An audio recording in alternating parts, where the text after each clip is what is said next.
Hola, hola, un saludo muy especial, bienvenidos a Sinergia Informativa, un programa que está hecho para personas inteligentes, interesantes y calificadas como usted, personas bien informadas sobre temas políticos y administrativos que tienen que ver con su tranquilidad, con su seguridad, con su felicidad al fin y al cabo. La suya, la mía, la de nuestros familiares, vecinos, amigos, compañeros de trabajo, de estudio, de toda nuestra sociedad. Para la muestra otro botón, hoy hemos invitado al gerente de la Sociedad Hidroeléctrica de Ituango, Hidroituango, de aquí en adelante, Gustavo Jiménez, para hablar de lo que está pasando con este proyecto hidroeléctrico tan importante para el país, pero que desde el 28 de abril del año pasado ha generado tantos dimes y diretes y muchas preocupaciones, pero el 16 de enero pasado se tomó una decisión que a algunos ha tranquilizado. En fin, para eso está aquí él con nosotros, para que nos dé información que nos permita, lo que dije ahorita, tranquilidad y a la postre felicidad para todos. Bienvenido, Gustavo Jiménez, gerente general de Hidroituango. Muchas gracias, doctor Roger, por invitarme a poder aclararle a la comunidad tantos interrogantes que tiene sobre el proyecto. Lo primero es la tranquilidad que se genera con la decisión tomada por la sociedad, que es la que conforman el gobierno departamental, el gobierno municipal de Medellín y EPM, la decisión de cerrar la primera de dos compuertas de la casa de máquinas del proyecto. Sí, señor, realmente dentro del protocolo que tiene el cronograma con el fin de poder recuperar las actividades regulares del proyecto estaba el cerrar la primera compuerta de las dos que teníamos abiertas, sí, vertiendo sobre la casa de máquinas en el mes de enero, sobre todo a finales de enero. Y infortunadamente, pues, haciendo los preparativos para este cierre, se hicieron una serie, pues, de orificios con el fin de buscarle unos respiraderos al proyecto a través de una de las galerías y se encontró lo que los expertos llaman una cárcava o socavación, sí, con el fin de que se pudiera tener esos respiraderos para cuando se hiciera la operación y pudiera salir el aire por ahí. Entonces se encontró esa cárcava y se tomó la decisión de acelerar el cierre de esa primera compuerta, de esa compuerta número 2, cosa que, como ya todos ustedes vieron, se hizo exitosamente en el día de ayer. Ese fue el socavón que en días pasados generó, pues, esa angustia general, y como todo en todas partes, no solamente en Colombia, pues hubo opiniones a favor y en contra, y entonces muchos empezaron nuevamente a señalar a la Sociedad Hidroeléctrica de Ituango y a los gobiernos departamental y local y a EPM como los posibles responsables de lo que pueda pasar, pero finalmente fue eso, ¿no? Entonces, al acelerarse, digámoslo así, o al adelantarse a cerrar la compuerta, una de las compuertas, ya la gente puede decir tranquilidad absoluta, porque además baja ostensiblemente los niveles de agua, de caudal de agua por el río Cauca, y entonces el riesgo es mínimo. Sí, es decir, hay varias cosas con respecto a tu intervención. La primera es que realmente todo el mundo emite opiniones. Sí. Desde que sucedió esta situación, todo el mundo se volvió hidroituangólogo. Sí. Gente con posibilidades de hacerlo por su formación académica y su experiencia, etcétera, como usted ha oído decir a muchos profesores de la Nacional y gente muy experta que de todas formas hay que oírle sus conceptos, claro, pero que difieren también de otra gente que también tiene, claro, muy buena formación, y de eso se trata, pero también mucha gente que no tiene la misma formación y de todas formas especulan y hace mucho daño. Sí. En segundo lugar, es muy importante también decirles que esa montaña tiene 320 millones de metros cúbicos de roca. Lo que se ha hecho hasta ahora, que son aproximadamente 40 túneles, tiene esa montaña. Esos 40 túneles más o menos miden entre todos unos 30 kilómetros de túneles, es el 2% de los 320 millones de metros cúbicos. O sea, pues que realmente, y esta cárcava o socavación que se hizo, es el 0.002%. O sea que si tú vas a hacer una operación matemática, colocas 320 millones por 0.402 y te da la afectación que tiene. No obstante, pues ayer se dieron varias situaciones que se dedujeron del cierre que se presentó y ya salen pues otro tipo de opiniones de que estaban conectados, etcétera. Y la tercera observación que tú haces es referente al nivel del agua. En este momento tú sabes que hay un embalse, que son 2.500 millones de metros cúbicos que tiene ese embalse. El río Cauca normalmente tiene 450 metros cúbicos en esta época de verano, inclusive ha tenido épocas de 300 metros cúbicos, como ha tenido de 2.200 metros cúbicos en otras épocas. Épocas de invierno, por ejemplo. Épocas de invierno muy fuertes. Entonces, en este momento, ¿qué es lo que hace el proyecto? Regular esas aguas para no disminuir el caudal ecológico que nos exigen las autoridades ambientales de 450 metros cúbicos, que inclusive por el embalse que tenemos lo podemos tener. No obstante, se han podido presentar pues algunas controversias con respecto al asunto. Porque entonces, según lo que usted está diciendo, es riesgo cero de una avalancha o de un desbordamiento, que era una de las grandes preocupaciones, ¿cierto? Porque baja el nivel. Pero lo que hay es un riesgo desde el punto de vista de los ambientalistas, y es que se baje del nivel, desde los 450 metros cúbicos. Pero tampoco se va a llegar hasta allá, llegar hasta los 200 como ha llegado. No. En esta circunstancia no. Hay incluso, como dicen por ahí, del ahogado al sombrero, aunque suena pues como hasta terrible en la circunstancia que estamos hablando de los temores que existen con el río Cauca y las poblaciones aguas abajo, pero vale la pena utilizar la expresión del ahogado al sombrero. Para los pescadores, por ejemplo, es un momento de subienda. Es un momento de subienda. Ayer casualmente, cuando se ejecutó el cierre, se contrataron 80 pescadores artesanales entre el proyecto y Puerto Valdivia, que son 37 kilómetros. En esos 37 kilómetros más o menos habían unos 3 pescadores por kilómetro, recogiendo si eventualmente algunos pescados quedaban en los humedales aislados del río. Como te pudiste dar por cuenta, pues hombre, ayer la información que yo tenía en la tarde era que habían quedado 72 pescados por fuera y se habían muerto nomás 9. Bueno. Que de todas formas es vida, ¿no es cierto? Sí, claro. Pero un pescado es vida. Sí, pero son 80 pescadores artesanales.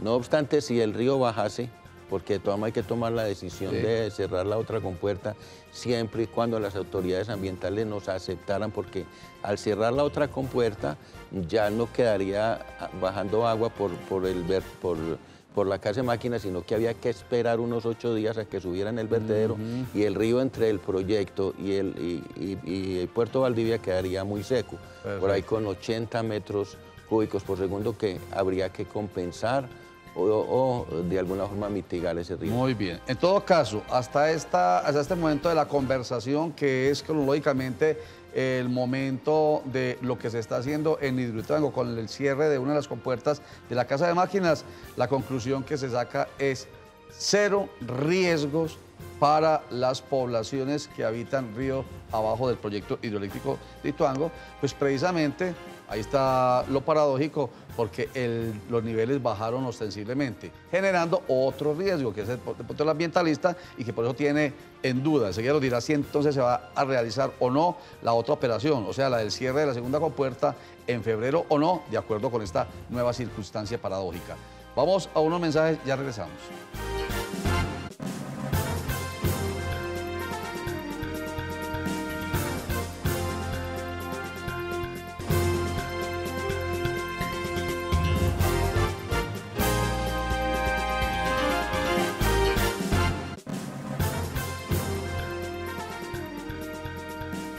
Gustavo Jiménez es el gerente general de la Sociedad Hidroeléctrica de Ituango, Hidroituango. Estamos hablando sobre la labor exitosa del cierre de una de las 2 compuertas de la Casa de Máquinas del proyecto hidroeléctrico. Genera 2 conclusiones importantes. La primera es 0 riesgos para las poblaciones que habitan aguas abajo. La otra es que de todas maneras hay que tomar ciertas decisiones desde el punto de vista logístico y técnico, porque el río no me puede quedar sin cauce.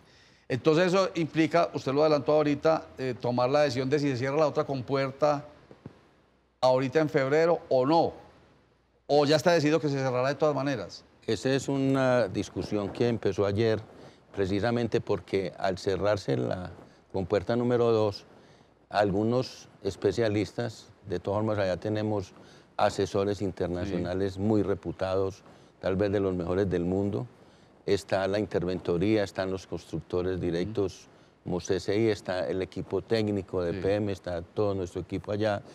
Y se daba la controversia si se debería cerrar lo antes posible, o sea, en 8 o 10 días, o si esperar los 40 o 45 días que va a tardar en llenar el embalse en lo que le falta. Algunos opinan que si se espera podría ser mucho tiempo y cualquier cosa podría pasar con la Casa de Máquinas y que inclusive podría abortar el proyecto.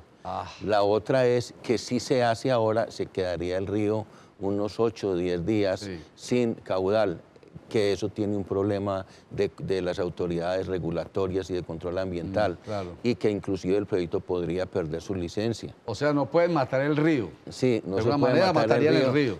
Pero Por el otro lado puede estar en riesgo el proyecto. Por otro también. lado, matarían el proyecto. Entonces son dos cosas, don Roger, para uno poder identificar una decisión muy difícil, que el martes tenemos una junta donde se tiene que hablar del asunto. Hay controversia, obviamente, por quienes les corresponde ejercer la autoridad ambiental, el mismo ministro, el ANLA, el ministro de Medio Ambiente.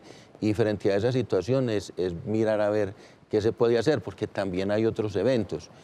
Hay una premisa fundamental que el gobernador pues la ha venido inclusive enfatizando, que primero es la vida, segundo es el respeto de lo ambiental y tercero es el proyecto.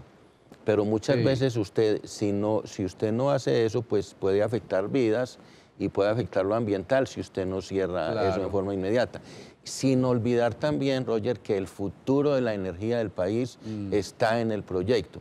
Sin olvidar también, Roger, que el futuro, ya hablando desde el punto de vista económico, macroeconómico, de muchos municipios, de 151, de las corporaciones autónomas, de las corporaciones autónomas y de la DIAN, de muchas entidades, depende también del proyecto en un futuro. O sea que la decisión no es nada fácil. La decisión es complicada porque si tú te demoras un mes o mes y medio, de todas formas las circunstancias se dan en que eso, en términos económicos, uno podría evaluar eso financieramente también. Pero porque entonces usted menciona ahí Casa de Máquinas. Bueno, uno de los aspectos que hemos tenido en cuenta todos estos días es que la Casa de Máquinas, recordémoslo, se llenó. No era porque la Casa de Máquinas per se había que llenarla de agua, no. Se llenó para precisamente responder a una contingencia, a una emergencia que empezó el 28 de abril del año pasado y que de alguna manera había que salvar las vidas de las poblaciones de agua abajo, y para ello se llenó la Casa de Máquinas.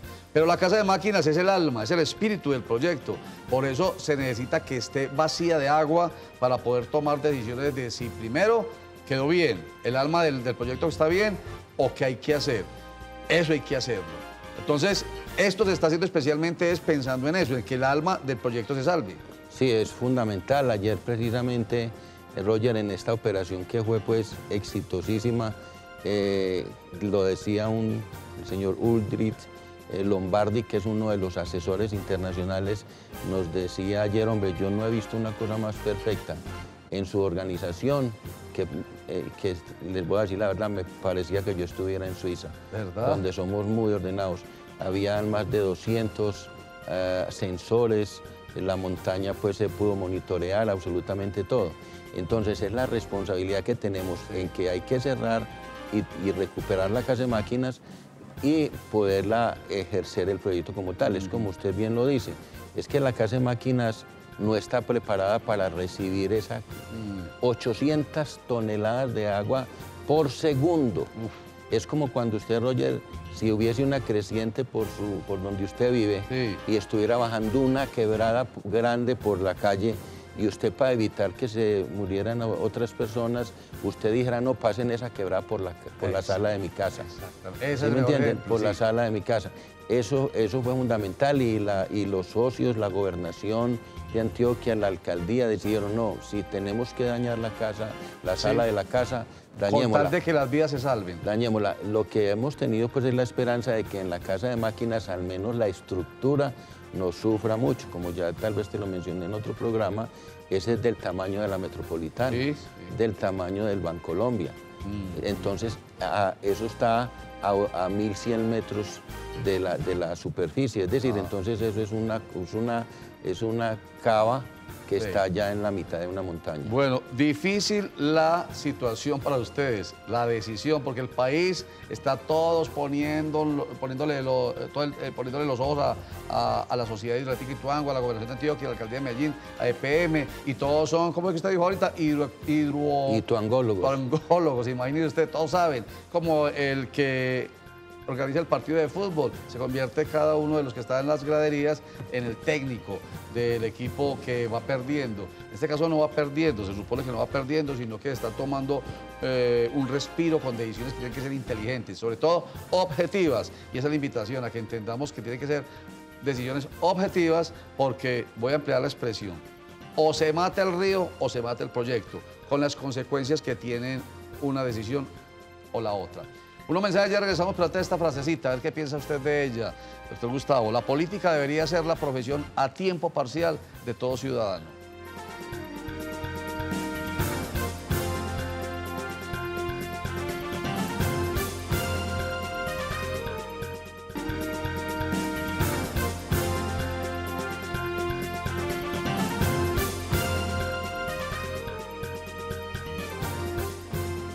La política debería ser la profesión a tiempo parcial de todo ciudadano. ¿Qué piensa usted de esta frase del presidente de Estados Unidos, Dwight Eisenhower?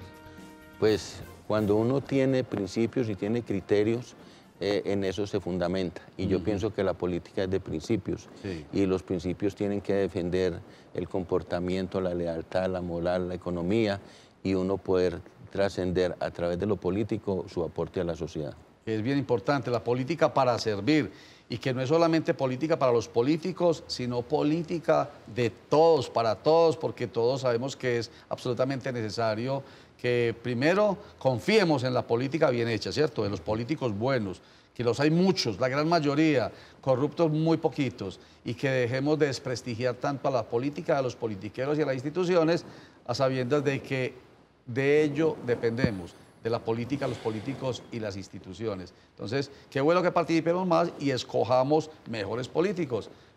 De eso yo creo que trata la frase de Eisenhower. Bueno, muchas gracias por su comentario al respecto. Bueno, si las cosas siguen como están pensadas y la decisión es para adelante con el proyecto, que seguramente así será, sí estará en 3 años el proyecto hidroeléctrico Ituango puesto en marcha. Sí, realmente el cronograma daba para que cerradas las compuertas 1 y 2, en el último trimestre del 2021 podamos prender la primera máquina, sí, que como lo hemos dicho es un aporte ya energético para el país, donde se solidifica ese sector por ahí por 5 o 10 años, que usted sabe que un país necesita eso para su pleno desarrollo, sí, y para salir del subdesarrollo, digamos, necesitaríamos fundamentalmente la parte de energía para regular los precios, sí, que sería fundamental, y también todo lo que genera desde el punto de vista macroeconómico. Ajá. Esta situación final, o más bien reciente, ha permitido un poco el acercamiento institucional, ¿cierto? Gobernación de Antioquia y Alcaldía de Medellín con EPM, que estuvieron en un momento un poco como tirantes en sus relaciones. Aquí se ha visto una unidad evidente. Total, realmente el gobernador y el alcalde han estado muy solícitos en reuniones constantes desde que esto se agudizó. De todas formas, siempre lo ha habido, que han habido diferencias de, sí, criterios. Al fin y al cabo son socios de una entidad que tiene muchas implicaciones técnicas, financieras, ambientales. Han tenido diferencias de criterios, pero en el fondo se han compadecido absolutamente en el beneficio de la comunidad, y mucho más recientemente, porque he sido testigo de eso, de las reuniones que hemos tenido con ellos. Son muy amigos, además de tener la responsabilidad como gobierno, y por ende de eso yo creo que debemos de estar muy orgullosos de tener un gobernador y un alcalde como el que tenemos. Porque usted como gerente del proyecto sí debe saberlo, porque a veces debe sentirse en la mitad, sí, de la puja, y eso no, a usted que está administrando el negocio de los dos, sí, eso no le debe satisfacer mucho y tranquilizar mucho. Sí, señor, es cierto, pero por fortuna pues son dos personas con las cuales uno puede hablar, puede controvertir, puede proponer, y realmente también la junta directiva y todos los contratistas, porque también hay otro otra circunstancia especial, que EPM, además de ser socio, es contratista. Exactamente. Entonces, habla uno con el socio y habla uno con el contratista. Y que la sociedad y los medios de comunicación debemos entender que no podemos estar esperando a veces con cierta morbosidad que haya una pugna política cuando de eso no se trata. Es un proyecto que es para el bienestar, usted ya lo dijo, los impactos, las consecuencias macroeconómicas, ambientales, sociales, en todos sentidos son muy grandes. Por tanto, ahí no podemos estar esperando, medios de comunicación, repito, y sociedad, que haya ganador y perdedor entre los que son socios, además, entre el alcalde y el gobernador. Al contrario, tenemos que esperar es que haya esa unidad. Sí, así lo han hecho y realmente uno a veces cuando los ve trabajando, planeando, tomando decisiones mancomunadas, a uno le parece extraño lo que a veces se pudiera entender como que tuvieran diferencias, pero no, pues las diferencias podrán de ser en criterios, pero ellos en ese sentido han venido trabajando mancomunadamente y yo creo que eso que tú planteas de que la morbosidad quiera ver que se tengan unas diferencias. Que se saquen sangre. Nada, no puede ser así. Repito, es el proyecto de todo, el interés de todos, el proyecto hidroeléctrico Ituango. Bueno, y a usted le damos mucha suerte porque obviamente, como lo dije ahorita, usted como gerente general de la sociedad, pues tiene que velar por los intereses y no solamente de los socios, sino de todos los colombianos. Es un 17% de energía más que el proyecto hidroeléctrico Ituango entregará al país en 3 años, Dios mediante, 2.400 megavatios de energía más, y ello será absolutamente necesario. Y en cabeza suyo como gerente, pues está el que todo funcione, obviamente de la mano de los socios, Gobernación de Antioquia, Alcaldía de Medellín y EPM.